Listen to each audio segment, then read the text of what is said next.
ask you about the new coach. Dan Hughes comes in. He's a young guy. He's dealing with a bunch of 30-something guys. So how's it going to work?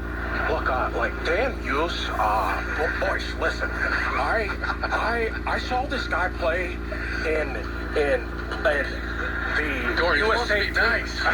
Like the USA team, they were really good. Like, boys, listen. Like when we were in the playoffs, like we were playing with Sid, with Malkin, with Letang, and Dan Hughes, he looks like Mueller. Like, boys, listen. It was unbelievable, boys.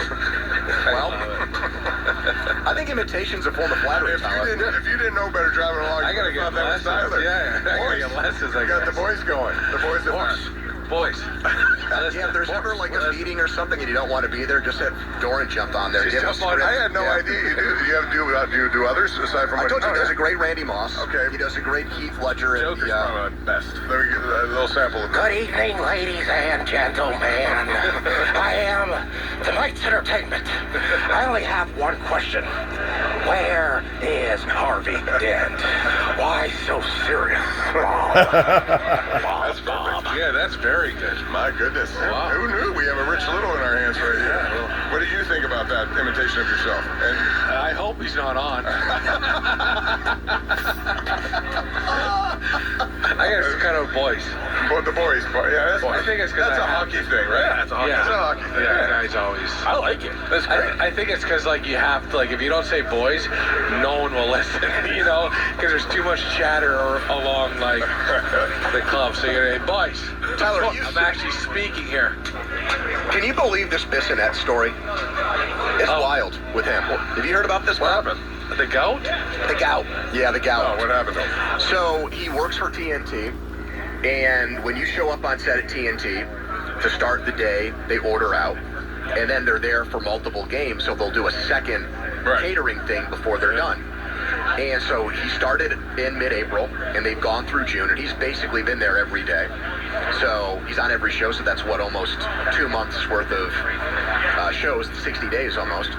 And every day he was ordering 2 steaks. The first time they'd order out, he'd get an 8-ounce steak. The second time they'd order out, he'd get a 10-ounce steak. So he was eating almost 20 ounces of steak a day, and he gave himself gout. Wow. His left foot, he showed it on video. Oh my God. It looked like Callis's foot. It was giant. Sorry, Carrie, I don't mean that in an inflammatory way. Yes, you did. No, I didn't. We're really married guys I saw around here. Callis's foot in that sneaker. I said, that's what Bissonnette's foot looks like right now. Sorry. It's not as bad as you got yesterday from Crowley, It so. took just 20 ounces of meat to do that? That's what A happened? day. A day. Have you ever seen Edmund Nelson eat on the road like I have? Yeah, the ribs. The ribs. The ribs. Who was the biggest eater on your Penguins teams? Like, if you were going to enter someone in the hot dog eating contest like Joey Chestnut, Tyler, who would your pick be? So that's tough. Like, you know, obviously George LaRock, because he was just a monster. Yep. Steve McIntyre. These guys are like 260. You know, like they would eat like a ton. What was your pregame meal? I just had like the standard chicken and pasta. Yeah. You know, like I never heard it called pasta. I'm trying to look down. I knew you guys were looking up. Grant always makes fun of me too. Milk and Pasta, whatever. But I just had like, and know what's funny? Sid always had steak before a game. You know, so, like, you ever heard like eat right for your blood type? Me and Joe talked about this last week. If certain blood types do better when they eat red meat, certain blood types do better when they eat like chicken. Sure. And I think that's why I think Sid ate steak. Because I was like, oh my God, that must be like so heavy. You know, like I try to stay a little bit light, but like he would have like honestly a 12-ounce steak before a game. Well, that's chicken parm and fettuccine Alfredo before every game. There's a lot to be said for that. A lot of guys do that. Oh, yeah. With the pasta. Pasta, You know, they like the pasta. pasta. Grilled chicken, Pasta. pasta, and pineapples. Pasta. Really? Pineapples. Yeah, What was the story there? I don't know. Just Pineapples generally That's are good for you. pineapples. Yeah. That's when would you eat? About 3.5, 4 hours before game. So if you played at what time? So if I played at, let's say, 1, I'd probably eat at like 9, Yeah, 8:30. But I'd eat like a real meal, not like breakfast. Yeah. It was crazy, right? Waking up and having like pasta and chicken and like all this food. Because they'd go to like a hospitality room and it'd be like 2 different buffets, one breakfast and then one like a dinner. I always thought anecdotally you guys struggled in those early games. Oh, yeah, those noon, 1 o'clock games, I felt like you guys were depends where we sleepwalking. were. If we're in Florida, you got to give the boys a little bit of a break.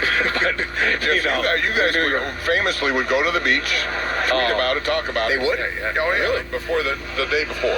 Yeah. It's like a day of just going. But I always thought sometimes going out to the West Coast would backfire. You guys would do too many things away from the rink, and it would affect you on the rink. There was nothing. That West trip to Arizona, LA, Anaheim, like there was Now you throw Vegas in there for these guys. Vegas, like That first year, everyone went to Vegas and lost because they were like a kid in a candy store. That's how they made the Cup final when they were. That's how like Florida. I couldn't imagine playing there.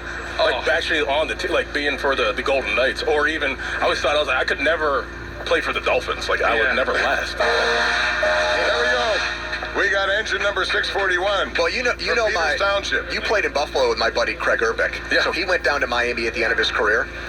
He said everything you see in like those owner reports about them is 100% true.